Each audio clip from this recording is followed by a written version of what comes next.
Punjabi radio USA ਸੁਣ ਰਹੇ ਦੇਖ ਰਹੇ ਸਾਰੇ ਹੀ ਸਰੋਤਿਆਂ ਤੇ ਦਰਸ਼ਕਾਂ ਨੂੰ ਨਿੱਘੀ ਜੀ ਆਇਆਂ ਨੂੰ ਪਿਆਰ ਭਰੀ ਸਤਿ ਸ੍ਰੀ ਅਕਾਲ। ਸੋ ਤੇ ਪ੍ਰੋਗਰਾਮ ਖਬਰ ਤੇ ਨਜ਼ਰ ਲੈ ਕੇ ਹਾਜ਼ਰ ਹੋ ਚੁੱਕੇ ਹਾਂ। ਆਪਣੇ ਨਾਲ ਪੰਜਾਬ ਤੋਂ ਸੀਨੀਅਰ ਜਰਨਲਿਸਟ ਦੀਪਕ ਸ਼ਰਮਾ ਚਨਾਰਥਲ ਜੀ ਇਸ ਟਾਈਮ ਜੁੜ ਚੁੱਕੇ ਆ। ਆਓ ਉਹਨਾਂ ਨੂੰ ਜੀ ਆਇਆਂ ਨੂੰ ਆਖਦੇ ਹਾਂ, ਫਿਰ ਖਬਰਾਂ ਦੇ ਉੱਤੇ ਮਾਰਾਂਗੇ ਨਜ਼ਰ। ਦੀਪਕ ਸ਼ਰਮਾ ਜੀ, ਜੀ ਆਇਆਂ ਨੂੰ ਸਵਾਗਤ ਹੈ। ਸਤਿ ਸ੍ਰੀ ਅਕਾਲ ਜੀ। ਸ਼ੁਕਰੀਆ ਜੀ, ਸਤਿ ਸ਼੍ਰੀ ਅਕਾਲ। ਸਾਰੇ ਦਰਸ਼ਕਾਂ ਨੂੰ ਸਰੋਤਿਆਂ ਨੂੰ ਪਿਆਰ ਭਰੀ ਸਤਿ ਸ਼੍ਰੀ ਅਕਾਲ। ਸਾਡੇ ਅੱਜ ਦੇ ਇਸ ਪ੍ਰੋਗਰਾਮ ਨੂੰ ਤੁਹਾਡੇ ਸਾਰਿਆਂ ਤੱਕ ਪਹੁੰਚਾਉਣ 'ਚ ਸਹਿਯੋਗ ਕਰਦੇ ਨੇ ਖਾਲਸਾ ਇੰਸ਼ੋਰੈਂਸ ਏਜੰਸੀ, ਜਿਨ੍ਹਾਂ ਦੇ ਕੋਲੋਂ ਹਰ ਇੱਕ ਤਰੀਕੇ ਦੀ ਇੰਸ਼ੋਰੈਂਸ ਕਰਵਾ ਸਕਦੇ ਹੋ। ਇੰਸ਼ੋਰੈਂਸ ਬਾਰੇ ਪਤਾ ਕਰਨ ਲਈ ਕਾਲ ਕਰ ਸਕਦੇ ਹੋ ਨੰਬਰ 408-272-2500 ਦੇ ਉੱਤੇ। ਟਿਰਕੇਣਾ immigration law firm, US immigration ਦਾ ਹੋਵੇ ਕਿਸੇ ਵੀ ਤਰੀਕੇ ਦਾ ਕੰਮ, ਕਾਲ ਅਟਰਨੀ ਜੇ ਟਿਰਕੇਣਾ 415-909-0503। Gurdeep Singh Virdi Clovis, Mandeep Singh, Sandeep Kaur San Jose, Jind Kaur, Anayat Kaur Bakersfield, Mahinder Singh, Mahinder Kaur Mattu Yuba City, Amrik Singh Atwal, Jarnail Singh Yuba City, Jaswinder Singh Nagra Roseville, Jarnail Singh Seattle ਤੇ ਦਰਸ਼ਨ ਸਿੰਘ ਗਿੱਲ।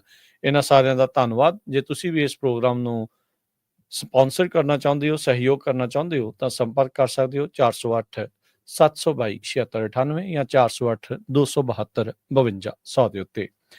ਦੀਪਕ ਸ਼ਰਮਾ ਜੀ, ਗੱਲਬਾਤ ਦੀ ਸ਼ੁਰੂਆਤ ਕਰਦੇ ਹਾਂ। ਜਿਵੇਂ ਆਪਾਂ ਜਾਣਦੇ ਹਾਂ ਪਿਛਲੇ ਵੀਕ ਦੇ ਵਿੱਚ ਜਾਂ ਆਪਾਂ ਜਿਹੜਾ ਦੇਖਿਆ ਜੋ ਸ਼੍ਰੀ ਅਕਾਲ ਤਖਤ ਸਾਹਿਬ ਤੋਂ ਹੋਇਆ, ਜੋ ਸਜ਼ਾਵਾਂ ਲੱਗੀਆਂ, ਤਨਖਾਹੀਆ ਕਰਾਰ ਦਿੱਤੇ ਗਏ, ਫਿਰ ਉਸ ਤੋਂ ਬਾਅਦ ਦੇ ਵਿੱਚ ਹੋਰ ਕਈ ਕੁਛ ਜਿਹੜਾ ਉਹ ਵਾਪਰਿਆ। ਹੁਣ ਇਹ ਜੋ ਸੁਣਨ 'ਚ ਆ ਰਿਹਾ, ਜੋ ਦੱਸਿਆ ਜਾ ਰਿਹਾ ਵੀ ਸ਼੍ਰੀ ਅਕਾਲ ਤਖਤ ਸਾਹਿਬ ਦੇ ਦੁਆਰਾ ਲਗਾਈ ਗਈ ਜਿਹੜੀ ਤਨਖਾਹ ਆ, ਸੇਵਾ, ਤਕਰੀਬਨ ਜਿਹੜੀ ਉਹ ਪੂਰੀ ਹੋ ਗਈ ਆ। ਸਵਾਲ ਹੁਣ ਇਹ ਆ ਰਿਹਾ ਵੀ ਸ਼੍ਰੀ ਅਕਾਲ ਤਖਤ ਸਾਹਿਬ ਦੇ ਉੱਤੇ ਸੁਖਬੀਰ ਬਾਦਲ ਦੀ ਅਰਦਾਸ ਅੱਜ ਹੋ ਜਾਵੇਗੀ ਪ੍ਰਵਾਨ? ਬਿਲਕੁਲ ਜੀ, ਤੁਸੀਂ ਖੁਦ ਹੀ ਸਵਾਲ ਕਰਦਿਆਂ ਕਿਹਾ ਕਿ ਤਕਰੀਬਨ, ਇਹਦਾ ਮਤਲਬ ਪੂਰੀ ਨਹੀਂ ਹੋਈ ਹੈ ਜੀ ਨਾ ਜੀ। ਜੇਕਰ ਪੂਰੀ ਹੋਈ ਹੋਵੇ ਫਿਰ ਇਹ ਸਵਾਲ ਹੀ ਨਾ ਹੁੰਦਾ। ਸਵਾਲ ਹੀ ਇੱਥੋਂ ਸ਼ੁਰੂ ਹੋਇਆ ਕਿ ਅਜੇ ਇਹਨਾਂ ਨੇ ਅਕਾਲ ਤਖਤ ਸਾਹਿਬ ਦੇ ਹੁਕਮ ਨੂੰ ਪੂਰੀ ਤਰ੍ਹਾਂ ਮੰਨਿਆ ਨਹੀਂ, ਉਸ ਨੂੰ ਪੂਰਨ ਰੂਪ ਚ ਪ੍ਰਵਾਨ ਨਹੀਂ ਕੀਤਾ, ਤੇ ਪੂਰਨ ਰੂਪ ਚ ਪ੍ਰਵਾਨ ਕਰਨ ਤੋਂ ਬਾਅਦ ਹੀ ਅਰਦਾਸ ਹੁੰਦੀ ਹੈ। ਅਸਲ ਦੇ ਵਿੱਚ ਜਦੋਂ ਅਕਾਲ ਤਖਤ ਸਾਹਿਬ ਤੋਂ ਹੁਕਮਨਾਮੇ ਹੋਏ, ਉਸ ਸਮੇਂ ਉਹਨਾਂ ਨੂੰ ਕਿਹਾ ਕਿ ਵੀ ਆਹ 7 ਜਣਿਆਂ ਨੂੰ ਗਲ ਚ ਤਖਤੀਆਂ ਪਾ ਕੇ 2-2 ਦਿਨ ਦੀ ਸੇਵਾ 5 ਸਥਾਨਾਂ ਦੇ ਉੱਤੇ, ਜਿਸ ਚ 3 ਤਖਤ ਸਾਡੇ ਆਉਂਦੇ ਨੇ ਤੇ 2 ਸਾਡੇ ਪ੍ਰਮੁੱਖ ਗੁਰੂ ਘਰ ਆਉਂਦੇ ਨੇ, ਸੋ ਉਹਨਾਂ ਦੇ ਉੱਤੇ ਉਹਨਾਂ ਨੂੰ ਲਾਈ ਗਈ। ਸੁਖਬੀਰ ਬਾਦਲ ਸਣੇ ਢੀਂਡਸਾ ਵੀ, ਬਲਵਿੰਦਰ ਭੁੰਦੜ ਵੀ, ਸੁੱਚਾ ਸਿੰਘ ਲੰਗਾਹ ਵੀ, ਗੁਲਜ਼ਾਰ ਸਿੰਘ ਰਣੀਕੇ ਵੀ, ਹੀਰਾ ਸਿੰਘ ਗਾਬੜੀਆ ਵੀ, ਤੇ ਇਸ ਤਰ੍ਹਾਂ ਮਤਲਬ ਕਿ ਦਲਜੀਤ ਸਿੰਘ ਚੀਮਾ ਵੀ, ਇਹਨਾਂ ਨੂੰ। ਸੋ ਇਹਨਾਂ ਨੇ 2 ਦਿਨ ਸ਼੍ਰੀ ਦਰਬਾਰ ਸਾਹਿਬ ਵਿਖੇ, 2 ਦਿਨ ਤੱਕ ਸ਼੍ਰੀ ਕੇਸਗੜ੍ਹ ਸਾਹਿਬ ਵਿਖੇ, 2 ਦਿਨ ਫਿਰ ਸ਼੍ਰੀ ਫਤਿਹਗੜ੍ਹ ਸਾਹਿਬ ਵਿਖੇ, ਫਿਰ ਤੱਕ ਸ਼੍ਰੀ ਦਮਦਮਾ ਸਾਹਿਬ ਤੇ ਹੁਣ ਸ਼੍ਰੀ ਮੁਕਤਸਰ ਸਾਹਿਬ। ਸੋ ਭਾਰਤੀ ਸਮੇਂ ਅਨੁਸਾਰ ਕੱਲ ਇਹਨਾਂ ਦੀ ਉਹ ਸੇਵਾ ਪੂਰੀ ਹੋ ਗਈ। ਦੂਸਰਿਆਂ ਨੇ ਆਪੋ ਆਪਣੇ ਗੁਰੂ ਘਰਾਂ 'ਚ ਜਾ ਕੇ ਦਰਬਾਰ ਸਾਹਿਬ ਤੋਂ ਬਾਅਦ 5-5 ਦਿਨ ਉੱਥੇ ਕਰਨੀ ਸੀ, ਸੋ ਉਹਨਾਂ ਨੇ ਵੀ ਲਗਭਗ ਪੂਰੀ ਕਰ ਲਈ। ਹੁਣ ਅੱਜ ਦਲਜੀਤ ਸਿੰਘ ਚੀਮਾ ਹੋਰਾਂ ਨੇ ਲੰਘੇ ਕੱਲ ਦੱਸਿਆ ਸੀ ਕਿ ਸਵੇਰ ਨੂੰ, ਮਤਲਬ ਅੱਜ ਜਦੋਂ ਹੁਣ ਭਾਰਤ ਦੇ ਵਿੱਚ ਸਵੇਰ ਚੜ੍ਹ ਗਈ ਆ ਸ਼ੁੱਕਰਵਾਰ ਦੀ, ਤਾਂ ਅੱਜ ਦੇ ਦਿਨ ਇਹ ਜਾ ਕੇ ਉੱਥੇ ਅਕਾਲ ਤਖਤ ਸਾਹਿਬ ਤੇ ਅਰਦਾਸ ਕਰਨਗੇ ਕਿ ਲਓ ਜੀ ਅਸੀਂ ਆਪਣੀ ਸੇਵਾ ਪੂਰੀ ਕਰਕੇ ਆ ਗਏ ਜੀ। ਪਰ ਕੀ ਇਕੱਲੀ ਉੱਥੋਂ ਧਾਰਮਿਕ ਸਜ਼ਾ ਹੀ ਲੱਗੀ ਸੀ? ਜਿਹੜੇ ਹੁਕਮਨਾਮੇ ਇਹ ਆਏ ਸੀ ਕਿ ਵੀ ਇਹਨਾਂ ਦੇ ਅਸਤੀਫੇ 3 ਦਿਨਾਂ 'ਚ ਪ੍ਰਵਾਨ ਕਰੋ ਤੇ ਅਕਾਲ ਤਖਤ ਸਾਹਿਬ ਦੇ ਸਕੱਤਰੇਤ ਨੂੰ ਜਾਣੂ ਕਰਾਓ। ਜਿਹੜਾ ਹੁਕਮਨਾਮਾ ਇਹ ਆਇਆ ਸੀ ਕਿ ਜਿਹੜੇ ਸ਼੍ਰੋਮਣੀ ਕਮੇਟੀ ਨੇ 90 ਲੱਖ ਦੇ ਇਸ਼ਤਿਹਾਰ ਦਿੱਤੇ, ਉਹ 90 ਲੱਖ ਦੀ ਰਾਸ਼ੀ ਸਣੇ ਵਿਆਜ ਜਮ੍ਹਾਂ ਕਰਾਓ। ਜਿਹੜਾ ਹੁਕਮਨਾਮਾ ਇਹ ਆਇਆ ਸੀਗਾ ਕਿ ਵੀ ਆਹ 7 ਮੈਂਬਰੀ ਕਮੇਟੀ ਬਣਾਤੀ, ਇਹ ਕਮੇਟੀ ਆ ਸਾਰਾ ਸਿਸਟਮ ਭੰਗ ਕਰਨ ਤੋਂ ਬਾਅਦ ਇਹ ਹੁਣ ਨਵੀਂ ਭਰਤੀ ਦੀ ਪ੍ਰਕਿਰਿਆ ਨੂੰ ਦੇਖੇ, ਜਿਹੜੀ ਐਡਵੋਕੇਟ ਸੰਜੀਤ ਸਿੰਘ ਧਾਮੀ ਦੀ ਸੀ, ਉਹ ਕੰਮਾਂ ਤੇ ਕਿੱਥੇ ਉਂਗਲ ਧਰੀ ਹੈ, ਉਹ ਕੰਮਾਂ ਤੇ ਕਿੱਥੇ ਡਿੰਗ ਭਰੀ ਹੈ, ਉਹ ਮਸਲੇ ਕਿੱਥੇ ਨੇ? ਕਿਹਾ ਗਿਆ ਕਿ ਜਥੇਦਾਰ ਸਾਹਿਬ ਤੋਂ 20 ਤਰੀਕ ਤੱਕ ਦਾ ਸਮਾਂ ਲੈ ਲਿਆ, ਅਜੇ ਤੱਕ ਤਾਂ ਇਹੀ ਸਾਫ਼ ਨਹੀਂ ਕਿ 20 ਦਿਨਾਂ ਦਾ ਸਮਾਂ ਲਿਆ ਕਿ 20 ਤਰੀਕ ਤੱਕ ਦਾ ਸਮਾਂ ਲਿਆ, ਕਿਉਂਕਿ ਸਿੰਘ ਸਾਹਿਬਾਨ ਵੱਲੋਂ ਕੋਈ ਸਪਸ਼ਟ ਰੂਪ ਚ ਇਹਦੇ ਪਰ ਗੱਲ ਆਈ ਹੋਣੀ ਗਈ ਕਿਤੇ। ਤੇ ਉਧਰ ਜਥੇਦਾਰ ਗਿਆਨੀ ਹਰਪ੍ਰੀਤ ਸਿੰਘ ਹੋਰਾਂ ਵੱਲੋਂ ਪਤਾ ਲੱਗ ਰਿਹਾ ਕਿ ਉਹਨਾਂ ਨੇ SGPC ਵਾਲੇ ਸਥਾਨ ਨੂੰ ਤਿਆਗ ਦਿੱਤਾ ਤੇ ਆਪਣੇ ਘਰੇ ਸ਼ਿਫਟ ਹੋ ਗਏ ਨੇ। ਸੋ ਇਸ ਨੇ ਫਿਰ ਇੱਕ ਨਵਾਂ ਸਵਾਲ ਖੜਾ ਕੀਤਾ ਹੋਇਆ ਕਿ ਅਕਾਲ ਤਖਤ ਸਾਹਿਬ ਦੇ 5 ਸਿੰਘ ਸਾਹਿਬਾਨ ਵੱਲੋਂ ਸੁਣਾਏ ਗਏ ਸਾਂਝੇ ਰੂਪ ਦੇ ਫੈਸਲੇ ਨੂੰ ਕੋਈ ਇੱਕ ਸਿੰਘ ਸਾਹਿਬਾਨ ਆਪਣੇ ਹਿਸਾਬ ਨਾਲ ਉਹਦੇ ਵਿੱਚ ਛੂਟ ਦੇ ਸਕਦੇ ਨੇ। ਇਸ ਨੂੰ ਲੈ ਕੇ ਜੇ ਮੰਥਨ ਜਾਰੀ ਹੈ। ਇਹ ਸਾਰੀ ਪ੍ਰਕਿਰਿਆ ਦੇ ਵਿੱਚ ਅਕਾਲੀ ਲੀਡਰਸ਼ਿਪ ਨੇ ਦਿਖਾਇਆ ਪਟਾਇਆ ਕਿ ਜੀ ਜੋ ਸਾਨੂੰ ਧਾਰਮਿਕ ਸਜ਼ਾ ਲੱਗੀ ਸੀ ਅਸੀਂ ਉਹ ਪੂਰੀ ਕਰ ਲਈ। ਚਾਹੇ ਟੱਪ ਆਪਣੇ ਰੱਖ ਲੈਂਦੇ ਸੀ, ਉਹਨਾਂ ਟੂਟੀਆਂ ਦੇ ਜਾ ਕੇ ਭਾਂਡੇ ਧੋਣ ਦੀ ਬਜਾਏ ਅਚੇਚੇ ਟੱਪ ਲੈ ਕੇ ਭਾਂਡੇ ਧੋ ਕੇ ਦਿਖਾਏ, ਪਰ ਦਿਖਾਤਾ ਕਿ ਅਸੀਂ ਕਾਰਵਾਈ ਹੋ ਗਈ। ਸੋ ਉਸ ਤੋਂ ਬਾਅਦ ਹੁਣ ਅੱਜ ਅਰਦਾਸ ਕਰਨ ਜਾਣਗੇ। ਮਤਲਬ ਅੱਜ ਗੁਰੂ ਦੀ ਗੋਲਕ 'ਚ ਉੱਥੇ 11,000 ਵੀ ਪਾਉਣਗੇ, 11,000 ਹਰੇਕ ਨੇ, ਤੇ 11,000 ਦੀ ਦੇਗ ਵੀ ਕਰਾ ਦੇਣਗੇ। ਪਰ ਕੀ ਇਹ ਅਰਦਾਸ ਹੋ ਸਕਦੀ ਹੈ? ਕੀ ਇਹ ਅਰਦਾਸ ਕਰਨ ਦੀ ਇਹਨਾਂ ਨੂੰ ਆਗਿਆ ਦਿੱਤੀ ਜਾ ਸਕਦੀ ਹੈ? ਕੀ ਅਧੂਰੇ ਹੁਕਮਨਾਮੇ ਮੰਨਣ ਦੇ ਆਧਾਰ ਤੇ ਵੀ ਅਰਦਾਸ ਹੋ ਸਕਦੀ ਹੈ? ਇਹ ਸਵਾਲ ਪੰਥਕ ਧਿਰਾਂ ਦੇ ਵਿੱਚ ਵੱਡਾ ਬਣ ਕੇ ਖੜਾ ਹੈ। ਬਿਲਕੁਲ। ਹੁਣ ਇਸ ਤੋਂ ਪਤਾ ਲੱਗਿਆ ਕਿ ਕੱਲ ਸੁਧਾਰ ਲਹਿਰ ਵਾਲੇ ਵੀ ਗਏ ਸੀ ਸਿੰਘ ਸਾਹਿਬ ਕੋਲ ਮਿਲਣ ਕਿ ਲਓ ਜੀ ਅਸੀਂ ਤੁਹਾਡੇ ਹੁਕਮਾਂ ਤੇ ਫੁੱਲ ਚੜਾਤੇ ਜੀ, ਅਸੀਂ ਆਪਣਾ ਵਿੰਗ ਭੰਗ ਕਰਤਾ ਜੀ, ਅਸੀਂ ਹੁਣ ਸਧਾਰਨ ਮੈਂਬਰ ਵਜੋਂ ਜਦੋਂ ਅਕਾਲੀ ਦਲ ਦੀ ਮੈਂਬਰਸ਼ਿਪ ਖੁੱਲੀ ਅਸੀਂ ਮੈਂਬਰਸ਼ਿਪ ਲੈ ਲਾਂਗੇ ਜੀ। ਤੇ ਇਸ ਬਹਾਨੇ ਪਤਾ ਲੱਗਿਆ ਕਿ ਚੰਦੂ ਮਾਜਰੇ ਹੋਰੀ ਫੇਰ ਆਪਣੀਆਂ ਸਫਾਈਆਂ ਦੇਣ ਲੱਗੇ, ਜਿਵੇਂ ਉਦੋਂ 2 ਤਰੀਕ ਨੂੰ ਦੇ ਰਹੇ ਸੀ। ਹਾਂਜੀ। ਉੱਥੇ ਫੇਰ ਕਹਿੰਦੇ ਕੱਲ ਝਾੜਾਂ ਪਈਆਂ ਅੰਦਰ ਮੀਟਿੰਗ 'ਚ। ਉਸ ਤੋਂ ਬਾਅਦ ਕਹਿੰਦੇ ਕਿ ਫਿਰ ਇਹਨਾਂ ਨੇ ਇਹ ਵੀ ਸੁਝਾਅ ਦਿੱਤਾ ਕਿ ਜੀ ਸਵੇਰੇ ਉਹਨਾਂ ਨੂੰ ਅਰਦਾਸ ਨਾ ਕਰਨ ਦਿਓ। ਹੁਣ ਇਹ ਸਾਰੀ ਪ੍ਰਕਿਰਿਆ ਜੋ ਪਤਾ ਲੱਗ ਰਿਹਾ ਕਿ ਸੁਖਬੀਰ ਬਾਦਲ ਨੂੰ ਤਾਂ ਅਰਦਾਸ ਕਰਨ ਦੀ ਇਜਾਜ਼ਤ ਮਿਲ ਜੂਗੀ। ਅੱਛਾ ਜੀ। ਕਿਹਾ ਇਹ ਜਾ ਰਿਹਾ ਹੈ ਕਿ ਸੁਖਬੀਰ ਸਿੰਘ ਬਾਦਲ ਨੇ 2 ਤਰੀਕ ਨੂੰ ਜਦੋਂ ਆਪਣੇ ਗੁਨਾਹ ਕਬੂਲੇ ਸੀ, ਨਾਲ ਹੀ ਉਹਨੇ ਕਿਹਾ ਸੀ ਕਿ ਮੈਂ ਅਸਤੀਫਾ ਦੇ ਕੇ ਆਇਆ ਜੀ। ਇਹਦਾ ਮਤਲਬ ਉਹ ਕਹੇਗਾ ਕਿ ਮੇਰੇ ਵੱਲੋਂ ਤਾਂ ਅਸਤੀਫਾ ਦਿੱਤਾ ਜੀ, ਜੇ ਗਲਤੀ ਹੈ ਤਾਂ ਉਹ ਪ੍ਰਵਾਨ ਕਰਨ ਵਾਲਿਆਂ ਦੀ ਹੈ।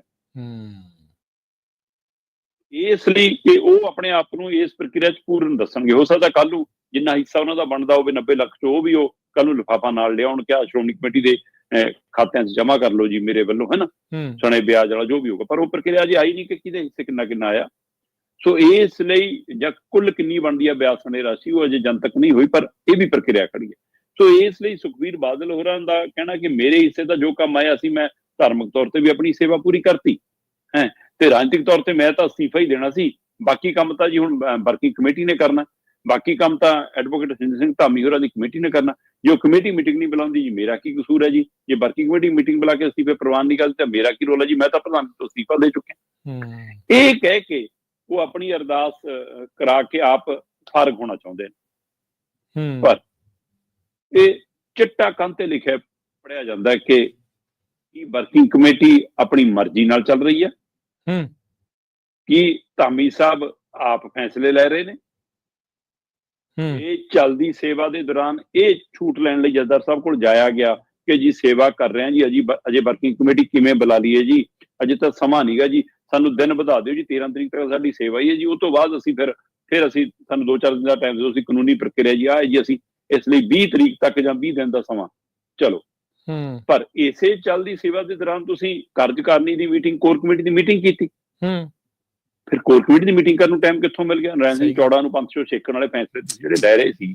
ਇਸੇ ਤਰ੍ਹਾਂ ਐਡਵੋਕੇਟ ਸੰਜਨ ਸਿੰਘ ਧਾਮੀ 7 ਮੈਂਬਰੀ ਕਮੇਟੀ ਦੀ ਮੀਟਿੰਗ ਤਾਂ ਨਹੀਂ ਬੁਲਾਉਂਦੇ, ਪਰ ਸ਼੍ਰੋਮਣੀ ਕਮੇਟੀ ਦੀ, ਕੋਰ ਕਮੇਟੀ ਦੀ ਮੀਟਿੰਗ ਬੁਲਾਉਂਦੇ ਨੇ। ਅੰਤਰਿਮ ਕਮੇਟੀ ਦੀ ਮੀਟਿੰਗ ਕਰਕੇ ਉਹ ਵੀ ਮਤਾ ਪਾਉਂਦੇ ਨੇ ਕਿ ਜੀ ਨਰਾਇਣ ਸਿੰਘ ਚੌੜਾ ਨੂੰ ਪੰਥ ਛੇਕਿਆ ਜਾਵੇ। ਜਿਸ ਦਿਨ ਸ਼੍ਰੀ ਅਕਾਲ ਤਖਤ ਸਾਹਿਬ ਤੋਂ 2 ਤਰੀਕ ਨੂੰ ਫੈਸਲਾ ਸੁਣਾਇਆ ਗਿਆ, ਉਸ ਦਿਨ ਜਿਹੜੀ ਸੰਪੂਰਨ ਰੂਪ 'ਚ ਸਮਰਪਿਤ ਧਿਰ ਅਕਾਲ ਤਖਤ ਸਾਹਿਬ, ਉਹਨਾਂ ਨੇ ਕਿਹਾ ਵੀ ਕਿ ਵੱਡਾ ਦਿਨ ਸੀ, ਜੋ ਫੈਸਲਾ ਆਇਆ ਉਹ ਪ੍ਰਵਾਨ ਕਰਨਾ ਚਾਹੀਦਾ ਨਾ ਲੀਡਰਾਂ ਨੂੰ, ਇਹਦੇ ਤੇ ਕੋਈ ਨੁਕਤਾਚੀਨੀ ਨਹੀਂ। ਸੁਖਬੀਰ ਬਾਦਲ ਵਾਲੀ ਧਿਰ ਨੂੰ ਸੀਗਾ ਵੀ ਅਸੀਂ ਤਾਂ ਪਹਿਲਾਂ ਤੋਂ ਜ਼ੋਰ ਜਮੈਸ਼ ਕਰ ਰਹੇ ਸੀਗੇ ਇਕੱਲੀ ਧਾਰਮਿਕ ਲਾਓ, ਰਾਜਨੀਤਿਕ ਲਾਓ ਇਹ ਨਾ। ਇਸ ਲਈ ਉਹ ਤਾਂ ਪਹਿਲੇ ਦਿਨ ਤੋਂ ਇਹ ਦਿਖਾ ਰਹੇ ਨੇ ਕਿ ਅਸੀਂ ਤਾਂ ਇਕੱਲੀ ਧਾਰਮਿਕ ਭੋਗਣੀ ਆ ਜੀ, ਰਾਜਨੀਤਿਕ ਤਾਂ ਅਸੀਂ ਭੋਗਣੀ ਹੋਣੀ, ਅਸੀਂ ਨਹੀਂ ਮੰਨਦੇ। ਪਰ ਇੱਕ ਧਿਰ ਉਹ ਸੀ ਜਿਹੜੀ ਕਹਿੰਦੀ ਸੀ ਕਿ ਸੁਖਬੀਰ ਬਾਦਲ ਨੂੰ ਉਹਦੇ ਗੁਨਾਹਾਂ ਦੇ ਬਰਾਬਰ ਦੀਆਂ, ਇਸ ਅਕਾਲੀਆਂ ਦੇ ਲੀਡਰਾਂ ਨੂੰ ਬਣਦੇ ਉਹਨਾਂ ਦੇ ਗੁਨਾਹਾਂ ਦੇ ਬਰਾਬਰ ਦੀ ਸਜ਼ਾ ਨਹੀਂ ਮਿਲੀ। ਪਰ ਉਹ ਧਿਰ ਇਸ ਗੱਲ ਤੋਂ ਥੋੜੀ ਚੁੱਪ ਸੀ ਕਿ ਚਲੋ ਜਥੇਦਾਰ ਸਾਹਿਬ ਨੇ ਇਹਨਾਂ ਨੂੰ ਭੰਗ ਤਾਂ ਕਰਤਾ ਨਾ, ਸਾਰਿਆਂ ਨੂੰ ਖਾਰਜ ਤਾਂ ਕਰਤਾ ਨਾ, ਨਵੀਂ ਟੀਮ ਚੁਣ ਕੇ ਆਊਗੀ, ਠੀਕ ਹੈ। ਪਰ ਜਦੋਂ ਨਰਾਇਣ ਸਿੰਘ ਚੌੜਾ ਵਾਲਾ ਮਾਮਲਾ ਆਇਆ ਤੇ ਅਕਾਲੀ ਦਲ ਨੇ ਅਕਾਲ ਤਖਤ ਸਾਹਿਬ ਦੇ ਫੈਸਲਿਆਂ ਨੂੰ ਪਿਛਾਂ ਕਰਕੇ ਨਰਾਇਣ ਸਿੰਘ ਚੌੜਾ ਕਾਂਡ ਨੂੰ ਉੱਪਰ ਲਿਆਂਦਾ ਜਾਦੇ, ਉਹਨੂੰ ਆਪਣੇ ਸਿਮਤੀ ਦੇ ਵਿੱਚ ਬਦਲਣ ਦੀ ਕੋਸ਼ਿਸ਼ ਕੀਤੀ ਤੇ ਕਿਹਾ ਜੀ ਇਹਨੂੰ ਛੇਤੀ ਪੰਥ ਚੋਂ ਸਿੱਖੋ, ਤਾਂ ਉਹ ਧਿਰ ਜਿਹੜੀ ਉਸ ਸਮੇਂ ਚੁੱਪ ਸੀ ਉਹ ਲਾਊਡ ਹੋ ਗਈ। ਕਹਿੰਦੇ ਠੀਕ ਹੈ, ਫਿਰ ਜੇ ਉਹਨੂੰ ਪੰਥ ਚੋਂ ਸਿੱਖਣਾ ਤਾਂ ਫਿਰ ਤੁਸੀਂ ਵੀ ਆ ਜਾਓ, ਤੁਹਾਡੇ ਗੁਨਾਹ ਤਾਂ ਤੁਸੀਂ ਤਾਂ ਬਰਗਾੜੀ ਕਾਂਡ ਵੀ ਮੰਨ ਲਿਆ, ਤੁਸੀਂ ਤੁਹਾਡੇ ਦਾ ਸਿਰਸਾ ਵੀ ਮੰਨ ਲਿਆ, ਤੁਸੀਂ ਤਾਂ ਅਕਾਲ ਤਖਤ ਸਾਹਮਣੇ ਮੰਨਿਆ, ਫਿਰ ਗੁਨਾਹ ਤੁਹਾਡੇ ਵੀ ਵੱਡੇ ਨੇ, ਫਿਰ ਤੁਹਾਨੂੰ ਕਿਉਂ ਨਾ ਚੱਕਿਆ? ਜਦੋਂ ਕਿ ਮਰਿਆਦਾ ਸਾਡੀ ਇਹ ਕਹਿੰਦੀ ਹੈ ਕਿ ਜਿਹੜਾ ਤਖਤ ਤੇ ਪੇਸ਼ ਹੋ ਗਿਆ ਤੇ ਉਹਨੇ ਗੁਨਾਹ ਕਬੂਲ ਕਰ ਲਏ, ਉਸ ਤੋਂ ਬਾਅਦ ਜੋ ਉਹਨੂੰ ਸੇਵਾ ਲੱਗੀ ਉਸ ਤੋਂ ਬਾਅਦ ਕੋਈ ਮਸਲਾ ਨਹੀਂਗਾ। ਪਰ ਜਦੋਂ ਤੁਸੀਂ ਉਸ ਦੇ ਵਿੱਚ ਰਾਜਨੀਤੀ ਵਾੜੀ ਤਾਂ ਦੂਜੀ ਧਿਰ ਫਿਰ ਸਾਹਮਣੇ ਆ ਗਈ। ਸੋ ਹੁਣ ਇੱਕ ਵਾਰ ਫਿਰ ਉਹ ਸਵਾਲ ਖੜਾ ਹੋ ਗਿਆ। ਅੱਜ ਜਦੋਂ ਇਹ ਦੁਬਾਰਾ ਅਕਾਲ ਤਖਤ ਸਾਹਮਣੇ ਜਾਣਗੇ ਤਾਂ ਸਭ ਦੀਆਂ ਨਜ਼ਰਾਂ ਇੱਕ ਵਾਰ ਫਿਰ ਸਿੰਘ ਸਾਹਿਬਾਨ ਤੇ ਹੋਣਗੀਆਂ। ਜੋ ਰੁਤਬਾ 2 ਤਰੀਕ ਨੂੰ 2 ਦਸੰਬਰ ਨੂੰ ਬਹਾਲ ਹੁੰਦਾ ਨਜ਼ਰ ਆਇਆ ਸੀ ਕਿ ਉਸੇ ਪੈਮਾਨੇ ਤੇ ਜਥੇਦਾਰ ਸਾਹਿਬ ਅੱਜ ਫਿਰ ਸਵਾਲ ਕਰਨਗੇ, ਉਸੇ ਪੈਮਾਨੇ ਤੇ ਇਹਨਾਂ ਨੂੰ ਕਹਿਣਗੇ ਕਿ ਅਜੇ ਤੁਹਾਡੀ ਅਰਦਾਸ ਕਬੂਲ ਨਹੀਂ, ਪਹਿਲਾਂ ਸਾਰੇ ਫੈਸਲੇ, ਸਾਰੇ ਹੁਕਮਨਾਮੇ ਪ੍ਰਵਾਨ ਕਰਕੇ ਆਇਓ, ਫਿਰ ਆਇਓ। ਇੱਥੇ ਸਭ ਦੀ ਨਜ਼ਰ ਹੈ।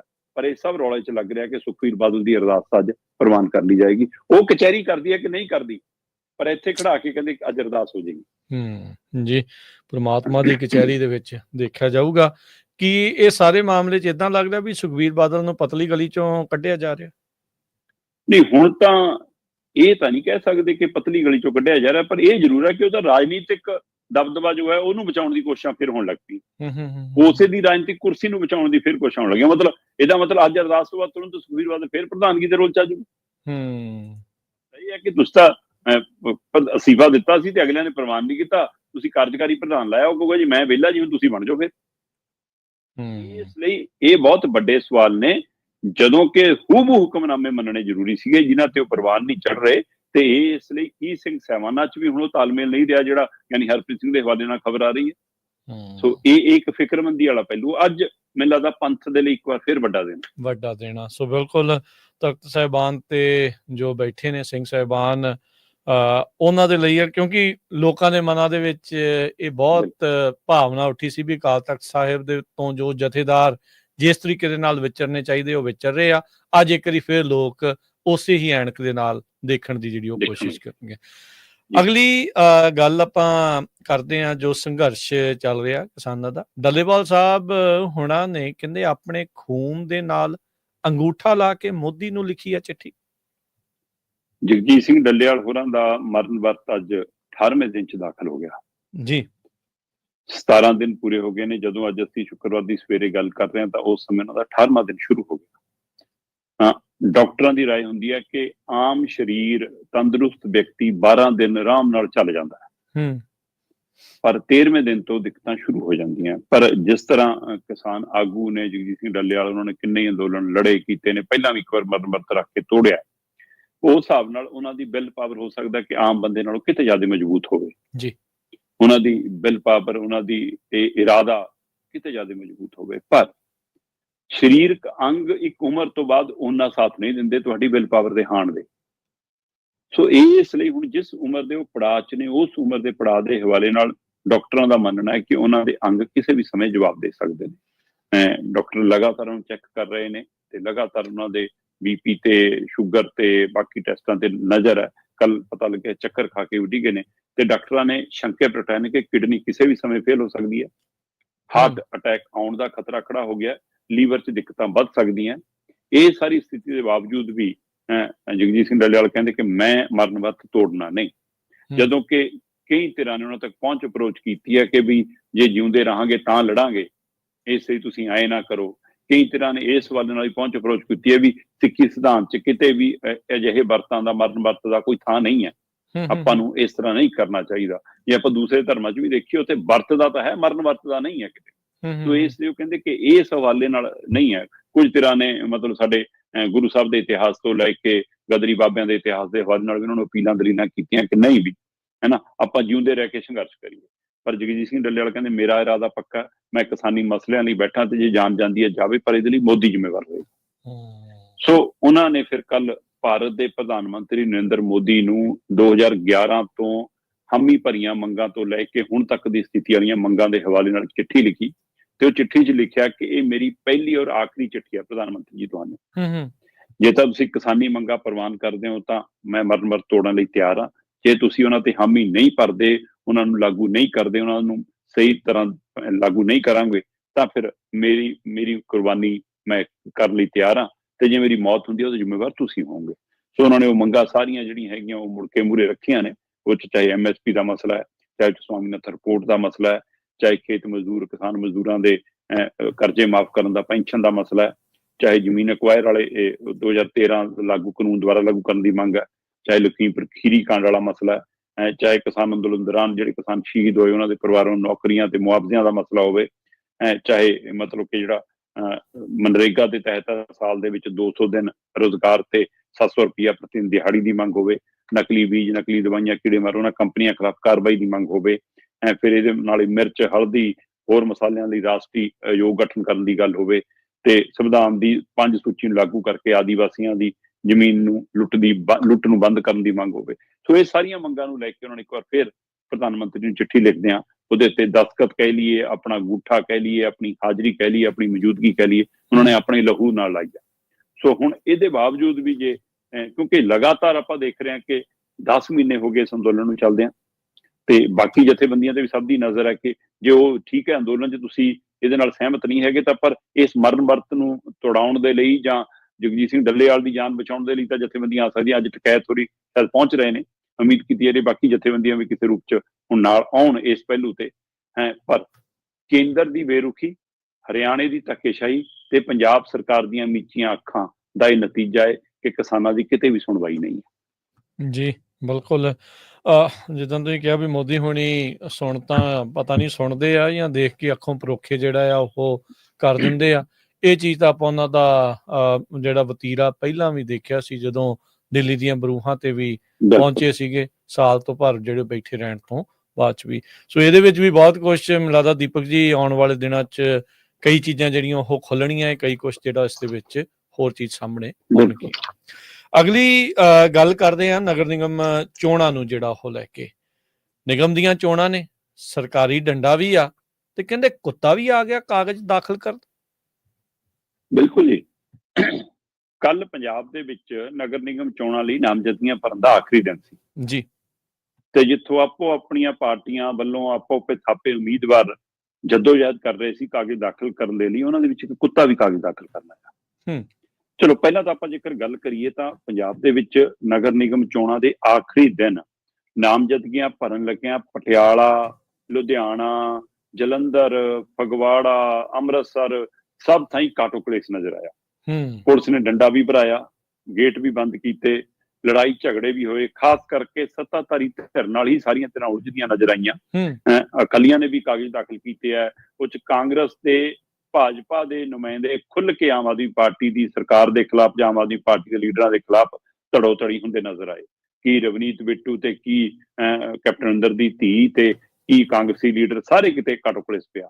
ਉਹਨਾਂ ਦਾ ਕਹਿਣਾ ਸੀਗਾ ਕਿ ਉਸੇ ਤਰ੍ਹਾਂ ਦਾ ਵਰਤਾਰਾ ਜਿਹੋ ਜਿਹਾ ਪੰਚਾਇਤੀ ਚੋਣਾਂ ਸਮੇਂ ਸੀ।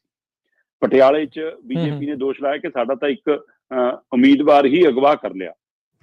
ਕਾਂਗਰਸ ਦੀ ਇੱਕ ਲੀਡਰ ਨੇ ਕਿਹਾ ਕਿ ਮੈਂ ਕਾਗਜ਼ ਦਾਖਲ ਕਰਨ ਦੀ ਲਾਈਨ 'ਚ ਖੜੀ ਸੀ, ਮੇਰੀ ਫਾਈਲ ਖੋ ਕੇ ਭੱਜ ਗਏ।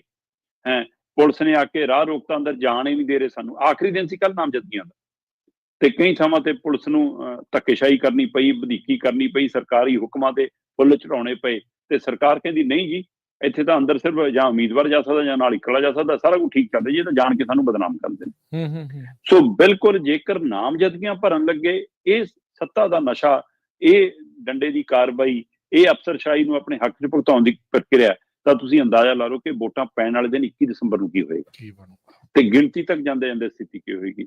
ਔਰ ਜਿਹੜੀਆਂ ਧਿਰਾਂ ਅੱਜ ਸੱਤਾਧਾਰੀ ਧਿਰਾਂ ਆਮ ਆਦਮੀ ਪਾਰਟੀ ਦੇ ਦੋਸ਼ ਲਾਉਂਦੀਆਂ ਨੇ, ਉਹ ਆਪਣੇ ਅੰਦਰ ਝਾਤੀ ਮਾਰ ਕੇ ਦੇਖਣਗੇ ਜਦੋਂ ਉਹਨਾਂ ਦਾ ਰਾਜ ਸੀ ਉਹ ਕੀ ਕੁਝ ਕਰਦੀਆਂ, ਚਾਹੇ ਉਹ ਅਕਾਲੀ ਭਾਜਪਾ ਸੀ ਤੇ ਚਾਹੇ ਕਾਂਗਰਸ ਸੀ। ਸੋ ਜਿਹੇ ਜਿਹੇ ਰਾਹ ਤੁਸੀਂ ਪਾ ਕੇ ਗਏ ਉਹੇ ਜਿਹੇ ਰਾਹ ਤੇ ਹੁਣ ਆਮ ਆਦਮੀ ਪਾਰਟੀ ਆ। ਸੋ ਇਹ ਤਾਂ ਪਹਿਲਾਂ ਤੁਸੀਂ ਕਿਹੋ ਜਿਹਾ ਪੈਂਡਾ ਤੈਅ ਕਰਦੇ ਆ ਰਹੇ ਹੋ, ਉਹੇ ਜਿਹੀ ਨਾ ਜੋ ਬੀਜੋਗੇ ਉਹ ਵੱਢੋਗੇ। ਅੱਜ ਉਹ ਸਥਿਤੀ ਹੈ। ਪਰ ਇਹ ਲੋਕਤੰਤਰ ਦੇ ਲਈ, ਇਲਾਕੇ ਦੇ ਲੋਕਾਂ ਲਈ, ਉਹਨਾਂ ਵਾਰਡਾਂ ਲਈ ਸਥਿਤੀ ਸਹੀ ਨਹੀਂ ਹੈ। ਸੋ ਇਸ ਲਈ ਇਹ ਪਹਿਲੂ ਬਹੁਤ ਖਤਰਨਾਕ ਹੈ ਕਿ ਉੱਥੋਂ ਦੇ ਵੋਟਰਾਂ ਦਾ ਬਹੁਤ ਵੱਡਾ ਨੁਕਸਾਨ ਹੁੰਦਾ ਇਹਦੇ ਨਾਲ, ਕਿਉਂਕਿ ਸਥਾਨਕ ਚੋਣਾਂ ਕਈ ਵਾਰ ਬੰਦਾ ਪਾਰਟੀ ਨੂੰ ਦੇਖ ਕੇ ਨਹੀਂ, ਬੰਦੇ ਨੂੰ ਦੇਖ ਕੇ ਵੀ ਵੋਟ ਪਾਉਂਦਾ ਇਹਨਾਂ ਚੋਣਾਂ ਦੇ ਵਿੱਚ। ਹੁਣ ਹੁੰਦਾ ਕਿ ਇਸ ਨੂੰ ਸਾਡੇ ਹਲਕੇ ਦੀ ਸਮਝ ਆਏ ਨੇ, ਕੰਮ ਕੀਤਾ, ਪਰ ਸਥਿਤੀ ਇਹ ਹੈ ਕਿ ਦੂਜੀਆਂ ਪਾਰਟੀਆਂ ਤੋਂ ਦੋਸ਼ ਲਾਉਣ ਜੇ ਆਮ ਆਦਮੀ ਪਾਰਟੀ ਦੇ ਸਮਰਥਕ ਜਾਂ ਨੁਮਾਇੰਦੇ ਜਾਂ ਵੱਡੇ ਸਟੇਟ ਪੱਧਰ ਦੇ ਅਹੁਦੇਦਾਰ ਦੋਸ਼ਣ ਲਾਉ ਜਾਣ ਕਿ ਸਾਡੇ ਨਾਲ ਸਾਡੀ ਉਹ ਪਾਰਟੀ ਧੱਕਾ ਕਰਦੀ, ਫਿਰ ਕੀ ਕਹੋਗੇ।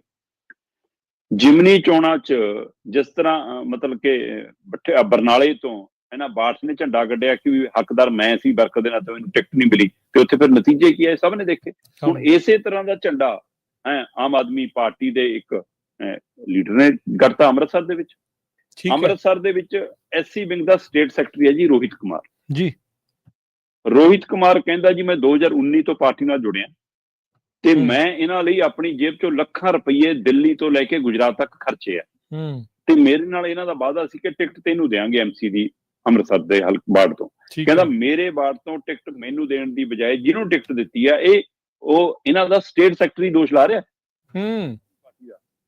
ਰੋਹਿਤ ਕੁਮਾਰ ਕਹਿੰਦਾ ਜੀ ਜਿਹਨੂੰ ਟਿਕਟ ਦਿੱਤੀ ਆ ਉਹ ਸ਼ਰਾਬ ਤਾਂ ਛੱਡੋ ਹੈਰੋਇਨ ਵੀ ਵੇਚਦਾ ਇੱਥੇ। ਕਹਿੰਦਾ ਜੀ 25-25 ਲੱਖ 'ਚ ਟਿਕਟਾਂ। ਮਤਲਬ ਆਮ ਆਦਮੀ ਪਾਰਟੀ ਨੇ ਕਿਸੇ ਸਮੇਂ ਪ੍ਰੈਸ ਕਾਨਫਰੰਸ ਕਰਕੇ ਕਿਹਾ ਸੀਗਾ ਕਿ ਸਾਡੇ ਐਮਐਲਏ ਨੂੰ 25-25 ਕਰੋੜ 'ਚ 45-45 ਕਰੋੜ 'ਚ ਖਰੀਦਣ ਦੀ ਕੋਸ਼ਿਸ਼ ਹੋ ਰਹੀ ਹੈ। ਤੇ ਹੁਣ ਇੱਥੇ ਇਹਨਾਂ ਦਾ ਇੱਕ ਨੁਮਾਇੰਦਾ ਜਿਹੜਾ ਸਟੇਟ ਦਾ ਸੈਕਟਰੀ ਆ ਇੱਕ ਵਿੰਗ ਦਾ, ਉਹ ਕਹਿ ਰਿਹਾ ਕਿ ਜੀ 25-25 ਲੱਖ 'ਚ ਟਿਕਟਾਂ ਵਿਕੀਆਂ ਨੇ ਹੈ ਇਹ ਜਿਨ੍ਹਾਂ ਨੂੰ ਟਿਕਟਾਂ ਮਿਲੀਆਂ ਉਹਨਾਂ ਨੇ 25-25 ਲੱਖ 'ਚ ਖਰੀਦੀਆਂ ਨੇ।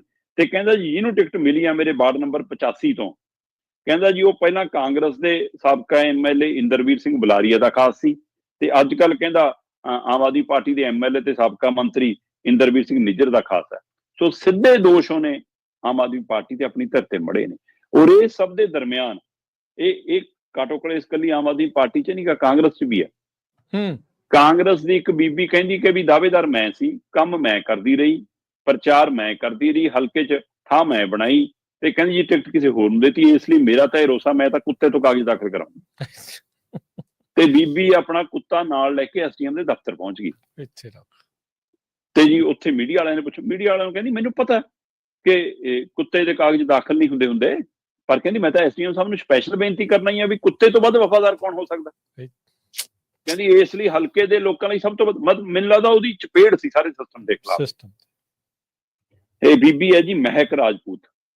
ਮਹਿਕ ਰਾਜਪੂਤ ਕਾਂਗਰਸੀ ਵਰਕਰ ਹੈ, ਤੇ ਉਹ ਕਹਿੰਦੀ ਮੈਂ ਪਿਛਲੇ 20 ਸਾਲਾਂ ਤੋਂ ਕਾਂਗਰਸ ਪਾਰਟੀ ਨਾਲ ਜੁੜੀ ਸੀ, ਤੇ ਮੇਰਾ ਵਾਰਡ ਨੰਬਰ 38 ਤੋਂ ਮੇਰਾ ਹੱਕ ਬਣਦਾ ਸੀ ਕਿ ਮੈਨੂੰ ਟਿਕਟ ਮਿਲੇ, ਪਰ ਮੇਰੀ ਟਿਕਟ ਕੱਟ ਕੇ ਕਿਸੇ ਹੋਰ ਨੂੰ ਦਿੱਤੀ ਗਈ ਹੈ। ਇਹ ਖਰੀਦੋ ਫਰੋਖਤ ਹੈ, ਇਹ ਵਿਕੇ ਨੇ, ਇਹ ਪਰਿਵਾਰਵਾਦ ਹੈ, ਇਹ ਰੱਬ ਜਾਣੇ। ਕਹਿੰਦੀ ਪਰ ਮੈਂ ਟਿਕਟ ਦੀ ਹੱਕਦਾਰ ਸੀ, ਜੇ ਮੈਨੂੰ ਟਿਕਟ ਨਹੀਂ ਮਿਲੀ ਤਾਂ ਮੈਂ ਤਾਂ SDM ਸਾਹਿਬ ਕੋਲ ਆਪਣਾ ਕੁੱਤਾ ਲਈ ਹੈ, ਮੇਰੇ ਤਾਂ ਕੁੱਤਾ ਕਾਗਜ਼ ਭਰੂਗਾ, ਇਹ ਤੋਂ ਵੱਧ ਵਫਾਦਾਰ ਕੌਣ ਹੋਊਗਾ। ਕਹਿੰਦੀ ਸੋ ਇਸ ਲਈ ਉਹ ਖੂਬ ਕੱਲ ਦੀ ਚਰਚਾ ਚ ਕਿ ਭਾਈ ਚੋਣਾਂ MC ਦੀਆਂ ਤੇ ਕਾਗਜ਼ ਦਾਖਲ ਕਰਨ ਕੁੱਤੇ ਵੀ ਪਹੁੰਚ ਰਹੇ ਨੇ, ਇਹ ਖਬਰ ਖੂਬ ਚੱਲ ਰਹੀ ਆ। ਪਰ ਇਸ ਦੇ ਬਾਵਜੂਦ ਵੀ ਸਾਡਾ ਸਿਸਟਮ ਦਰੁਸਤ ਹੋਣ ਵੱਲ ਨਹੀਂ ਵੱਧ ਰਿਹਾ, ਇਹ ਫਿਕਰ ਹੁੰਦੀ ਗੱਲ। ਮੈਨੂੰ ਫਿਕਰ ਨਾਮਜ਼ਦਗੀਆਂ ਨਾਲ ਵੱਧ ਹੁਣ 21 ਤਰੀਕ ਦਾ ਜੀ, ਜਿੱਦਣ ਵੋਟਾਂ ਪੈਣੀਆਂ। ਹਸਕੀ ਵੀ ਵਿਚਾਰਾ ਵਹਿੰਦਾ ਹੋਣਾ ਵੀ ਮੇਰੇ ਨਾਲੇ ਕੀ ਭਾਣਾ ਜਿਹੜਾ ਉਹ ਵਾਪਰਨ ਦਿਆ ਆ ਵੀ ਜਿੰਮੀ ਆਇਆ ਕਾਗਜ਼। ਹਾਂ ਉਹਦੀ ਬਰੀਡ ਜਿਹੜੀ ਹੈ ਦੇਖ ਕੇ ਫੋਟੋ ਤੋਂ ਲੱਗਦਾ ਵੀ ਉਹ ਹਸਕੀ ਹੈਗਾ ਆ। ਤੇ ਬਿਲਕੁਲ ਉਹਦਾ ਨਾਂ ਜਿੰਮੀ ਆ। ਤੇ ਦੀਪਕ ਜੀ ਮੁੱਦੇ ਉਹੀ ਸੜਕਾਂ ਟੁੱਟੀਆਂ, ਨਾਲੀਆਂ ਗਲੀਆਂ, ਵਾਟਰ ਸੀਵਰੇਜ ਹੈ, ਕੋਈ ਹੋਰ ਮਤਲਬ ਇੰਨੇ ਸਾਲਾਂ 'ਚ ਕੁਛ ਨਹੀਂ ਫਰਕ ਪਿਆ? ਨਹੀਂ ਬਦਲਿਆ। ਜੇ ਚੀਜ਼ਾਂ ਦਰੁਸਤ ਹੋਈਆਂ ਹੁੰਦੀਆਂ ਤਾਂ ਇਹ ਮੁੱਦੇ ਗਾਂਹ ਵਧੇ ਹੁੰਦੇ।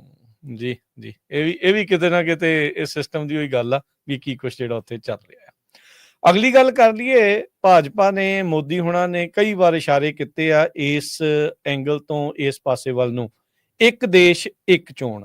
ਹੁਣ ਕਹਿੰਦੇ ਵੀ ਮੋਦੀ ਦੀ ਕੈਬਨਿਟ 'ਚ ਹੋ ਗਈ ਹੈ ਇਹ ਮਨਜ਼ੂਰ, ਹੁਣ ਇਹ ਬਿੱਲ ਪੇਸ਼ ਕਰਨਗੇ ਸਦਨ ਦੇ ਵਿੱਚ।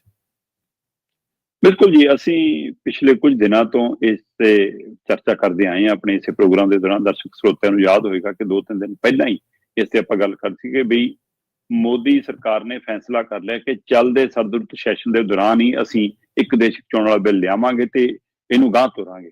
ਤੇ ਉਹਨਾਂ ਦੀ ਮਨਸ਼ਾ ਹੈ ਕਿ ਜੋ ਮਰਜ਼ੀ ਹੋਵੇ 2029 ਚ ਅਸੀਂ ਇੱਕ ਦੇਸ਼ ਚੋਣ ਕਰਾ ਲੈਣੀ ਹੈ। ਤੇ ਇਸ ਪ੍ਰਕਿਰਿਆ ਵੱਲ ਕੱਲ ਫਿਰ ਮੋਹਰ ਲੱਗਦੀ ਨਜ਼ਰ ਆਈ ਜਦੋਂ ਪਤਾ ਲੱਗਾ ਕਿ ਕੱਲ ਮੋਦੀ ਦੀ ਕੈਬਨਿਟ ਦੇ ਵਿੱਚ ਇਸ ਮਤੇ ਨੂੰ ਮਨਜ਼ੂਰ ਕਰ ਲਿਆ ਗਿਆ, ਤੇ ਮਨਜ਼ੂਰ ਮਤਾ ਹੁਣ ਬਿੱਲ ਦੇ ਰੂਪ ਦੇ ਵਿੱਚ ਭਾਰਤ ਦੀ ਸੰਸਦ 'ਚ ਇਸੇ ਚੱਲਦੇ ਸੈਸ਼ਨ ਦੇ ਦੌਰਾਨ ਪੇਸ਼ ਹੋ ਜਾਏਗਾ।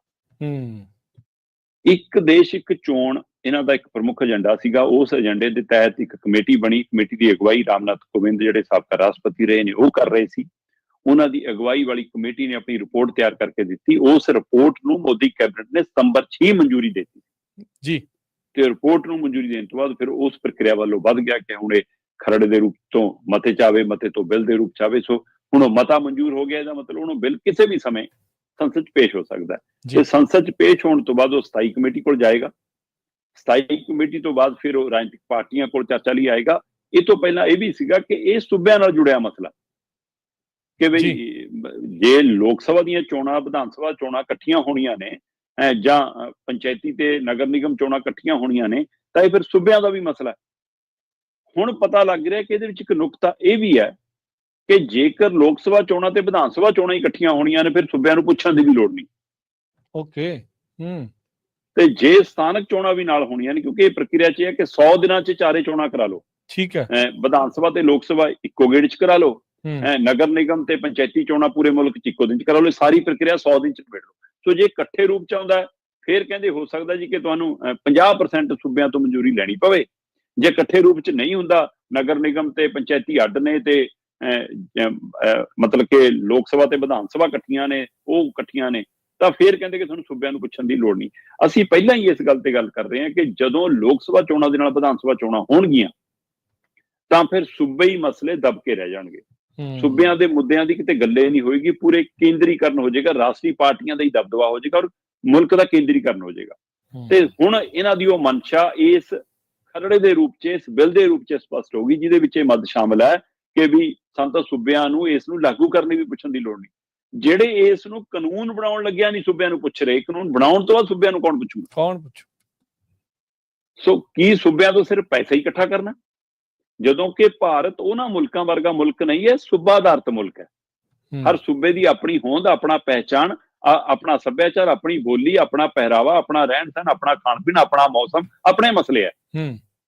ਤੇ ਤੁਸੀਂ ਉਹਨਾਂ ਨੂੰ ਇੱਕੋ ਰੱਸੇ ਬੰਨ੍ਹ ਕੇ ਨਿਬੇੜਨਾ ਚਾਹੁੰਦੇ ਹੋ, ਇਹ ਮਨਜ਼ੂਰ ਨਹੀਂ ਹੋਣਾ। ਇਸ ਨੂੰ ਲੈ ਕੇ ਵੱਡਾ ਮੁੱਦਾ ਬਣੂਗਾ। ਇਸ ਵਾਰ ਜੋ ਮਰਜ਼ੀ ਆ, ਵਿਰੋਧੀ ਧਿਰ 'ਚ ਵੀ ਦਮਖਮ ਹੈਗਾ ਕੁਛ ਹੈ, ਪਰ ਜਿਸ ਤਰ੍ਹਾਂ ਦੀ ਇਹਨਾਂ ਦੀ ਧੱਕੇਸ਼ਾਹੀ ਪਹਿਲਾਂ ਚੱਲਦੀ ਹੈ, 3 ਖੇਤੀ ਕਾਨੂੰਨ ਜਿਵੇਂ ਜਬਰੀ ਲਿਆਏ ਸੀ, ਹੁਣ ਉਸੇ ਤਰ੍ਹਾਂ ਇਸ ਦੇ ਵਿੱਚ ਜਿਹੜੀ ਆਹ ਮੱਦ ਸ਼ਾਮਲ ਹੈ ਕਿ ਸੂਬਿਆਂ ਨੂੰ ਪੁੱਛਣ ਦੀ ਲੋੜ ਨਹੀਂ। ਤੇ ਜੇ ਉਸ ਪ੍ਰਕਿਰਿਆ ਜਾਣਾ ਵੀ ਪਿਆ ਇਕੱਠੀਆਂ ਚੋਣਾਂ ਦੇ ਹਵਾਲੇ ਨਾਲ ਤਾਂ 50% ਜਾਣਾ। ਫਿਰ ਜਿੱਥੇ ਡਬਲ ਇੰਜਨ ਦੇ ਨਾਂ ਦੇ ਉੱਤੇ ਇਹਨਾਂ ਦੇ ਮਗਰ ਡੱਬੇ ਲੱਗੇ ਨੇ ਅੱਖਾਂ ਮੀਚ ਕੇ, ਹੈਨਾ, ਉਹ ਵਾਲੇ ਡੱਬਿਆਂ ਤੋਂ ਮੋਹਰਾਂ ਲਵਾ ਲੈਣਗੇ। ਸੋ ਇਸ ਲਈ ਇਹ ਵੱਡਾ ਮੁੱਦਾ ਬਣੇਗਾ। ਇੱਕ ਦੇਸ਼ ਇੱਕ ਚੋਣ, ਕੀ ਇਹ ਪੂਰੀ ਤਰ੍ਹਾਂ ਨਾਲ ਕੇਂਦਰੀਕਰਨ ਹੈ, ਪੂਰੀ ਤਰ੍ਹਾਂ ਡਿਕਟੇਟਰਸ਼ਿਪ ਹੈ, ਇੱਕ ਵਿਅਕਤੀ ਦੇ ਹੱਥ 'ਚ, ਇੱਕ ਪਾਰਟੀ ਦੇ ਹੱਥ 'ਚ ਦੇਸ਼ ਸੌਂਪਣ ਦੀ ਤਿਆਰੀ ਹੈ, ਜਾਂ ਸੱਚਮੁੱਚ ਇਹਨਾਂ ਦੇਸ਼ ਦਾ ਕੋਈ ਭਲਾ ਹੋਊਗਾ? ਤੇ ਤੁਹਾਨੂੰ ਵੱਡੀ ਬਹਿਸ ਛਿੜੇਗੀ ਜੀ ਜੀ ਬਿਲਕੁਲ।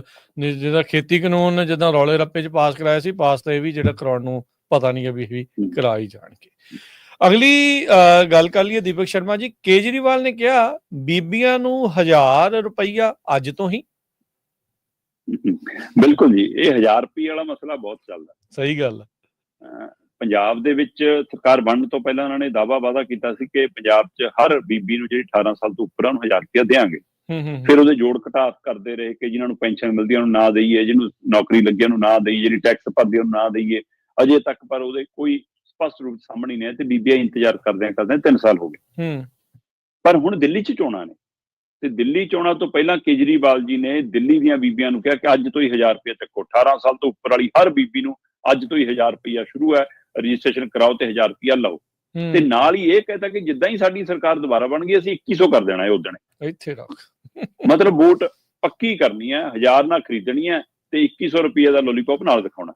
ਹਾਂ, ਇਸ ਐਲਾਨਾਂ ਦੇ ਵਿੱਚ ਕੁਝ ਚੰਗੀ ਪ੍ਰਕਿਰਿਆ ਹੀ ਨਜ਼ਰ ਆਈ ਕਿ ਉਹਨਾਂ ਨੇ ਆਟੋ ਰਿਕਸ਼ੇ ਵਾਲਿਆਂ ਨੂੰ ਦਿੱਲੀ ਦੇ ਵਿੱਚ ਇੱਕ ਚੰਗੇ ਮਤਲਬ ਕਿ ਉਹਨਾਂ ਲਈ ਦਾਅਵੇ ਵਾਅਦੇ ਕੀਤੇ ਆ। ਪਤਾ ਨਹੀਂ ਅਮਲੀ ਰੂਪ 'ਚ ਕਿਵੇਂ ਸਿਰੇ ਚੜ੍ਹਦੇ ਆ। ਕਹਿੰਦੇ ਜੀ ਜੇ ਆਟੋ ਚਾਲਕ ਵਾਲੇ ਦੀ ਧੀ ਦਾ ਵਿਆਹ ਹੋਊਗਾ ਤਾਂ 1 ਲੱਖ ਰੁਪਇਆ ਦਿੱਤਾ ਜਾਊਗਾ ਉਹਨਾਂ ਨੂੰ।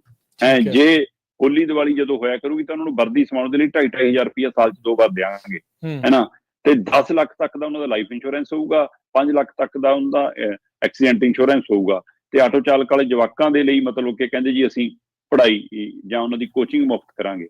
ਤੇ ਦੂਜੀਆਂ ਪਾਰਟੀਆਂ ਵਾਲੇ ਇਸ ਮਸਲੇ ਤੇ ਇਹ ਤੰਜ ਕੱਸ ਰਹੇ ਨੇ ਕਿ ਇਹ ਪੂਰੇ ਆਟੋ ਚਾਲਕ ਵਾਲਿਆਂ ਦੀਆਂ ਵੋਟਾਂ ਖਰੀਦਣ ਦੀ ਤਿਆਰੀ ਆ, ਉਹ ਉਸ ਪ੍ਰਕਿਰਿਆ 'ਚੋਂ ਆ। ਤੇ ਉੱਥੇ ਲੋਕ ਕਹਿੰਦੇ ਵੀ ਹੁਣ ਆਪਾਂ ਗੱਡੀਆਂ ਵੇਚ ਕੇ ਆਟੋ ਹੀ ਲੈ ਲੈਂਦੇ ਹਾਂ, ਘੱਟੋ ਘੱਟ ਉਸ ਕੈਟਾਗਰੀ 'ਚ ਆ ਜਾਵਾਂਗੇ। ਸੋ ਇਸ ਲਈ ਇੱਥੋਂ ਤੱਕ ਦੀਆਂ ਵੀ ਮਤਲਬ ਤੰਜ ਕੱਸੇ ਜਾ ਰਹੇ ਨੇ।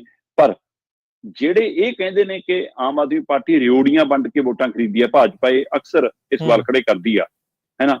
ਉਹੀ ਭਾਜਪਾ ਦਿੱਲੀ 'ਚ ਵੀ ਪ੍ਰਚਾਰ ਨਾਲ ਕਰ ਰਹੀ ਹੈ ਕਿ ਜਿਹੜੀ ਵੀ ਸਕੀਮ ਕੇਜਰੀਵਾਲ ਲਿਆ ਰਹੀ ਜੀ ਅਸੀਂ ਉਹ ਲਾਗੂ ਰੱਖਾਂਗੇ, ਜਿਹੜੀਆਂ ਪਹਿਲਾਂ ਚੱਲਦੀਆਂ ਉਹ ਵੀ, ਜਿਹੜੇ ਹੁਣ ਕਰ ਰਹੇ ਉਹ ਅਸੀਂ ਵੀ, ਮਤਲਬ ਅਸੀਂ ਵੀ ਰਿਓੜੀਆਂ ਵੰਡਾਂਗੇ। ਸੋ ਕਿਸੇ ਨੂੰ ਸੂਬੇ ਦਾ, ਕਿਸੇ ਨੂੰ ਆਰਥਿਕਤਾ ਦਾ ਕੋਈ ਮਤਲਬ ਨਹੀਂ ਹੈ, ਸਿਰਫ ਤੇ ਸਿਰਫ ਵੋਟਾਂ ਦੀ ਪ੍ਰਕਿਰਿਆ। ਔਰ ਜਿੱਦਾਂ ਹੀ ਕੇਜਰੀਵਾਲ ਨੇ 1000 ਰੁਪਇਆ ਦਿੱਲੀ 'ਚ ਦੇਣ ਦਾ ਐਲਾਨ ਕੀਤਾ, ਪੰਜਾਬ 'ਚ ਬੀਬੀਆਂ 'ਚ ਚਰਚਾ ਤੁਰ ਪਈ ਕਿ ਲੈ ਭੈਣੇ ਨਗਰ ਨਿਗਮ ਦੀਆਂ ਚੋਣਾਂ ਹੈ, ਪਾ ਦੀ ਮੋੜ ਵੋਟ ਝਾੜੂ ਵਾਲਿਆਂ ਨੂੰ, ਖਬਰ ਆਪਾਂ ਨੂੰ ਵੀ ਛੇਤੀ ਸ਼ੁਰੂ ਕਰ। ਸੋ ਇਹ ਦਿੱਲੀ ਇੱਕ ਤੀਰ ਨਾਲ 2 ਨਿਸ਼ਾਨੇ ਨੇ। ਦਿੱਲੀ 'ਚ ਐਲਾਨ ਦੇ ਨਾਲ ਇੱਥੇ ਵੀ ਹੁਣ ਇਹਨਾਂ ਦੇ ਲੀਡਰ ਪ੍ਰਚਾਰਨਗੇ ਨਗਰ ਨਿਗਮ ਚੋਣਾਂ ਦੌਰਾਨ ਕਿ ਲਓ ਜੀ ਦਿੱਲੀ ਸ਼ੁਰੂ ਹੋ ਗਿਆ, ਹੁਣ ਕੇਜਰੀਵਾਲ ਜੀ ਜਿੱਦਣ ਪੰਜਾਬ ਆਉਣਗੇ ਇੱਥੇ ਵੀ ਐਲਾਨ ਕਰ ਜਾਣਗੇ, ਉਰੇ ਵੀ ਮਿਲਣਾ ਸ਼ੁਰੂ ਹੋ ਜਾਊਗਾ। ਤੇ ਉਰੇ ਤਾਂ ਮਿਲਣਾ ਵੀ 1100 ਹੈ। ਭਗਵੰਤ ਮਾਨ ਨੇ ਵਿੱਚ ਵਿਚਾਲੇ ਵਾਅਦਾ ਕਰਤਾ ਸੀ ਕਿ ਅਸੀਂ 100 ਰੁਪਇਆ ਹੋਰ ਨਾਲ ਜੁੜ ਕੇ ਸ਼ਗਨ ਦੇਵਾਂਗੇ 1100 ਨੂੰ। ਸੋ ਇਸ ਲਈ ਇਹ ਵੋਟ ਖਰੀਦਣ ਦੀ ਰਾਜਨੀਤੀ ਨੇ ਸੂਬਿਆਂ ਦਾ, ਮੁਲਕ ਦਾ ਆਰਥਿਕ ਤੌਰ ਤੇ ਪੱਠਾ ਬਿਠਾ ਦਿੱਤਾ। ਜੀ, ਦੀਵਾਲੀ ਤੋਂ ਪਹਿਲਾਂ, ਨਵੇਂ ਸਾਲ ਤੋਂ ਪਹਿਲਾਂ ਕਹਿੰਦੇ ਹੁੰਦੇ ਸਫਾਈ ਕਰੋ, ਹੁਣ ਬੀਬੀਆਂ ਮੈਨੂੰ ਲੱਗਦਾ ਆਪਣੀਆਂ ਅਕਾਊਂਟਾਂ ਦੀਆਂ ਸਫਾਈਆਂ ਕਰਨਗੀਆਂ ਵੀ ਹੁਣ 1100 2100 1000 ਜਿਹੜਾ ਵਿੱਚ ਡਿੱਗਣ ਜਿਹੜਾ। ਧੰਨਵਾਦ ਦੀਪਕ ਸ਼ਰਮਾ ਜੀ, ਬੜੀ ਮਿਹਰਬਾਨੀ, ਤੁਸੀਂ ਇਹਨਾਂ ਖਬਰਾਂ ਦੇ ਬਾਰੇ ਚਾਨਣਾ ਪਾਇਆ। ਧੰਨਵਾਦ, ਸਤਿ ਸ਼੍ਰੀ ਅਕਾਲ ਜੀ।